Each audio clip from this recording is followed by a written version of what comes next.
Hi hello friends, అందరూ బాగున్నారా? ఈరోజు ఏంటంటే మా బాబా ఫ్రూట్స్ తీసుకురమ్మని చెప్పాడు.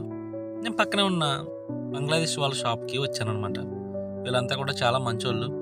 మనకి ఏమన్నా కావాలంటే కనుక తక్కువలోనే మనకి ఫ్రూట్స్ అనేవి ఇస్తూ ఉంటారు. చూడండి ఇక్కడ ఎంత కలర్ఫుల్గా ఫ్రూట్స్ ఉన్నాయో. ఇండియాలో అయితే మన దేశంలోనే మన ఊరిలోనే పండించిన పంటను మనం తింటూ ఉంటాం.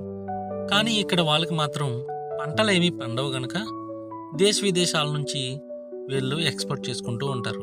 చూడండి డ్రాగన్ ఫ్రూట్స్ కానీ, లేదంటే పచ్చిమిరకాయలు గానీ, జొన్న పొత్తులు గానీ, అలాగే ఈ క్యాప్సికమ్‌లు కూడా చూడండి. Yellow capsicum, red capsicum, orange capsicum, kiwi fruits, red, green, black ద్రాక్షలు, స్ట్రాబెర్రీస్ గానివ్వండి, అలాగే అంజూరపు పళ్ళు గానివ్వండి, ఇవన్నీ కూడా దేశ విదేశాల నుంచి వచ్చినవే.